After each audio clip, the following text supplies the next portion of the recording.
Hi, everybody. Oh, that looks a little weird. Welcome back and welcome to my office. This is where I work at the Portland location. And I'm zooming today at this, so my camera does weird things and I don't have time to figure it out. So I just wanted to chat with y'all for a little bit, take about 20 minutes to visit. So we talked about connection the last time we talked.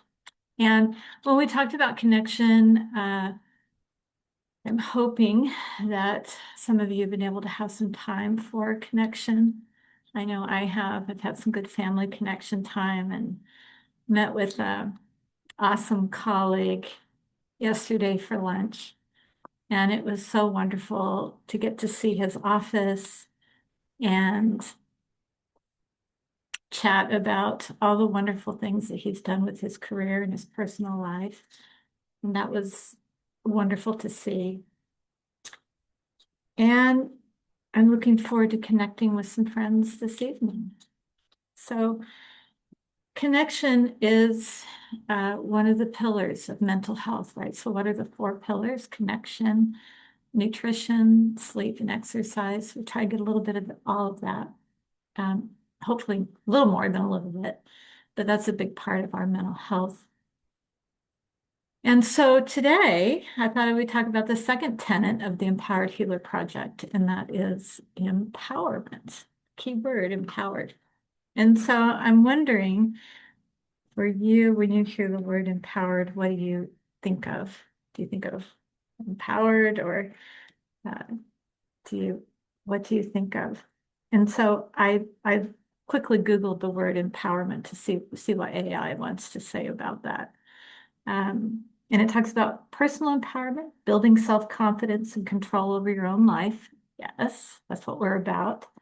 Workplace, having freedom and authority to make decisions in our workplace. Yes, that's what we're all about.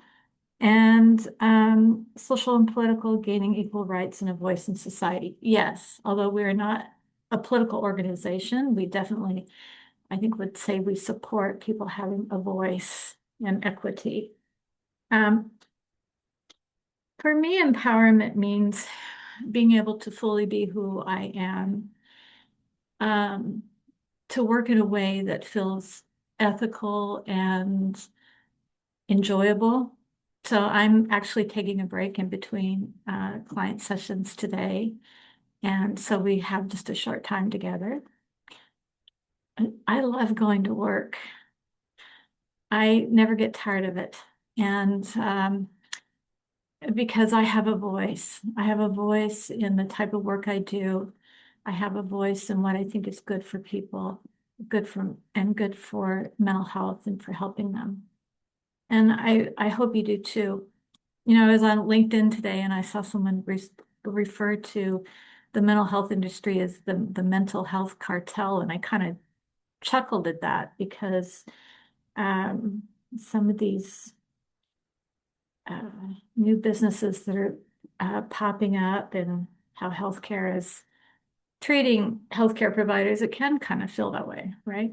And so for those of us that are fortunate to truly be in private practice, where we are not under the thumb of big healthcare organizations or platforms, um, that we can have some autonomy and freedom and independence. And some of that is going away. So 2027 is, um, I don't see that being a real empowering year for healthcare professionals. So this is where we really need to connect and support each other, create that community that I talked about in the previous videos.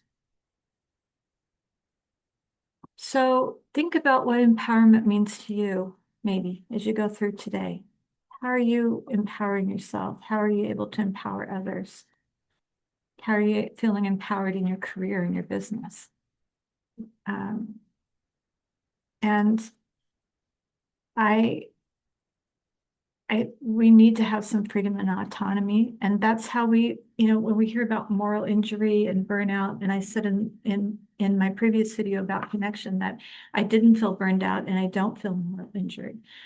And the reason why is because I'm not adopting other people's beliefs about, or corporate beliefs, I should say, about how healthcare should be done. I'm doing it from more of a moral compass, ethical compass. And when I was in the client chair, what that felt like, right?